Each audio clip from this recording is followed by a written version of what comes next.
Hey everyone, welcome back. Ready for another deep dive?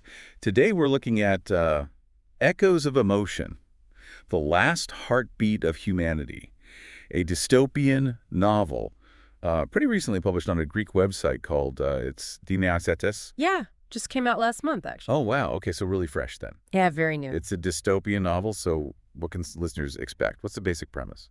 Well, imagine a world 2050 where society has decided to just get rid of emotions. No emotions, so like no joy, no sadness, no anger. Exactly. Everything's very controlled, very, emotionless.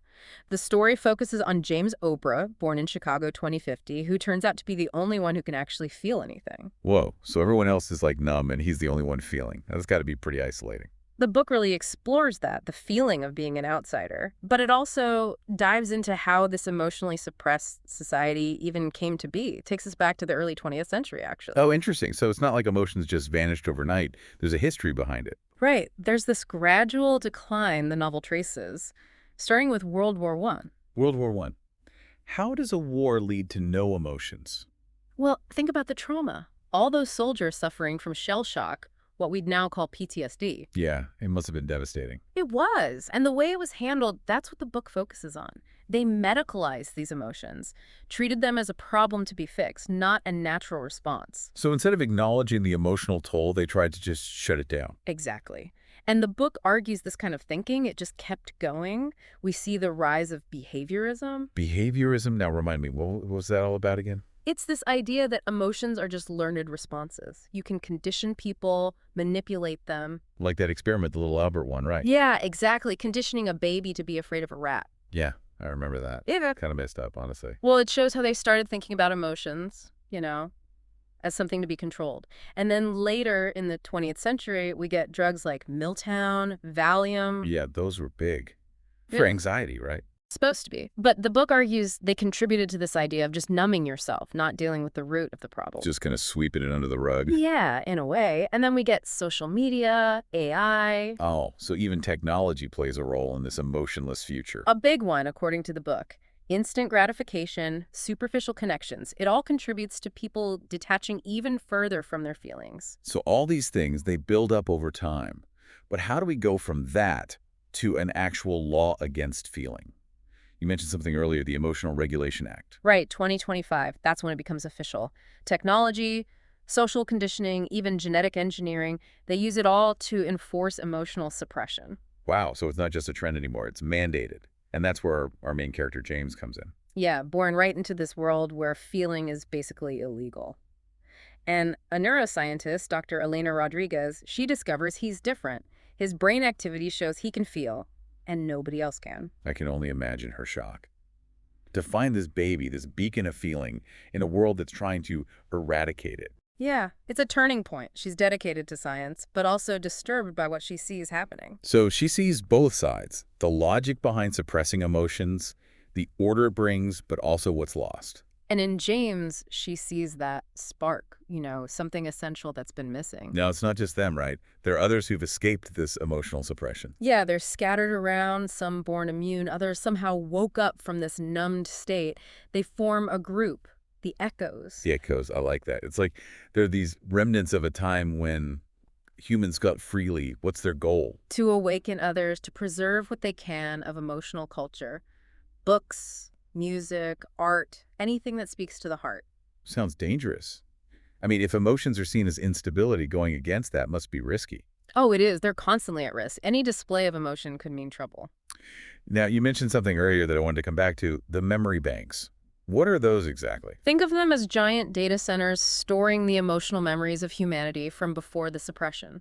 Every joy, every sorrow, all stored away. So it's not just information, it's feelings. Yeah, like a library of emotions. And the Echoes, they believe if they can access these memories, they can use them to reawaken others on a larger scale. Okay, now that's interesting. Stealing emotions, basically. What happens when they start experiencing these memories? It's not just theoretical anymore, it's visceral. Imagine witnessing a mother's joy or the grief of losing someone. Yeah, that would be intense, to suddenly feel the full force of those emotions after living in a numb world. It changes them, strengthens their resolve. It's not just about ideas anymore, it's about reclaiming something essential that was stolen. So they've got this powerful tool now, these memories, but they also know the risks. What happens next? This feels like a good place to pause, maybe pick up the story next time. Yeah, it's about to get even more complicated for the Echoes. Back again with Echoes of Emotion. When we left off, the Echoes had just gotten their hands on these emotional memories, a pretty bold move. Yeah, it's like they've stolen fire. They could change the world with this, but there's got to be a downside, right? Oh, absolutely. The novel really digs into the ethics of it all. They want to free humanity from this emotional suppression, but they also know it could cause chaos. So it's a tough call. Can't just unleash emotions on a world that's not ready for them, so what do? They start small, a test run in this isolated village. It's really fascinating to see what happens when these people start feeling again after, well, generations of not feeling. What was that like?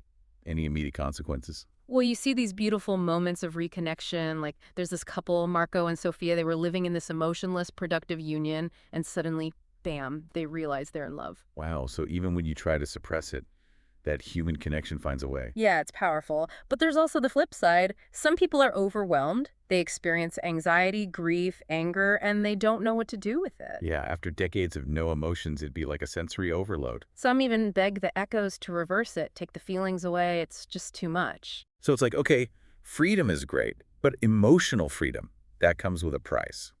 What makes the Echoes decide to move forward with this global awakening, knowing the risks? They come to believe that the potential, the good that can come from human connection, joy, empathy, that it outweighs the danger. They're choosing a world with the full human experience, even the pain. It's a big gamble. They're putting a lot of faith in humanity. Do they have any clue what they're really unleashing? The book's description of the global awakening is just incredible, beautiful, and chaotic at the same time. Okay, I gotta hear this. What's it like when the world starts feeling again? Picture this. A businessman in New York City suddenly stops, overwhelmed with this sense of wonder, just looking at the city around him. Wow, that's powerful. And couples in Tokyo embracing in the street, tears streaming down their faces like they're really seeing each other than the first time. It's like the world is rediscovering its heart. And kids, oh man, they're laughing, playing, expressing themselves in ways they haven't in decades. But you said chaos too. What does that look like? Yeah. Sadly, there's also riots, people breaking down, even violence. They're just not equipped to handle these emotions. So it's a mixed bag, some joy and connection, but also fear, anger, confusion. What do the Echoes do with all this upheaval? They don't just sit back. They become first responders, trying to help people cope, guide them. It's a huge job. They're basically playing catch up for a whole generation that was denied emotional development. Right. And they're also dealing with pushback from the people in power, the ones who want and maintain control. They see emotion as a threat. So it becomes a fight, not just for freedom, but for the very soul of humanity. But amidst all this, we still have James and Zara, their love story. How does that play out? They really come together. Their bond deepens through all the struggle. Their love is tested, but it becomes the symbol of hope, showing that connection can survive anything. So even with the world falling apart around them, they find strength in each other. And then there's this beautiful moment amidst all the uncertainty. James proposes. It shows their faith in the future. So their marriage, it becomes a symbol of hope for this new world that's learning to feel again. Exactly. It's a celebration of love, the possibility of building a future where compassion matters. So where do we leave them? Yeah, what happens next? They move from revolutionaries to leaders, trying to rebuild society on this foundation of feeling. But it's not easy. It comes with its own challenges. And to see how they tackle that, how their story ends, we'll have to dive into the final part. Welcome back to the Deep Dive. We're wrapping up Echoes of Emotion today. And this last part focuses on what happens after the global awakening later in James and Zara's lives. What are they up against now in a world where everyone's feeling again? Well, it's interesting. The book shifts gears a bit here. It's less about external conflict, more about internal struggles. Society's not actively suppressing emotions anymore, but now it's about learning to live with them, dealing with that complexity. Yeah, I can imagine. Growing up with feelings being taboo, then suddenly, bam, you've got the whole spectrum to deal with. Exactly. And the book doesn't shy away from that. We see a rise in mental health issues, anxiety, depression, even addiction. So it's like these things were always there, But the suppression masked them. Now they're bubbling up to the surface. Right. It's a period of adjustment, like humanity's relearning its emotional language after being silenced for so long. What about James and Zara? What are they doing in all this? They become these mentors, guides for people struggling to adapt. Their home is like a sanctuary. People come from all over seeking their wisdom. That's a nice image. They've earned that respect, not just as leaders of the revolution, but as these wise elders. And they keep learning themselves, too. Their own relationship, it deepens, becomes this model of mature love. I remember that scene, them looking at old photos, their first kiss back when the world was numb. It shows how much they've grown, how their love's transformed. Exactly. It's not static. It evolves right alongside them. But they don't just settle into retirement. They've got one last mission. Well, what's that? They set out to awaken this remote community that resisted the global shift, chose to stay isolated, keep suppressing emotions. That's tricky. On one hand, they've made their choice, right? But James and Zara believe feeling is essential to being human. And it's not about forcing them, it's about showing them, gently persuading them. More like ambassadors now, not revolutionaries. Yeah, working with families, helping kids understand their feelings, adults learning to express themselves. And it works. They win them over. That must have been so rewarding to see that community finally embrace feeling after resisting for so long. Yeah, it's like their life's work coming full circle. And then James and Zara, they pass away peacefully, surrounded by love, leaving behind this incredible legacy.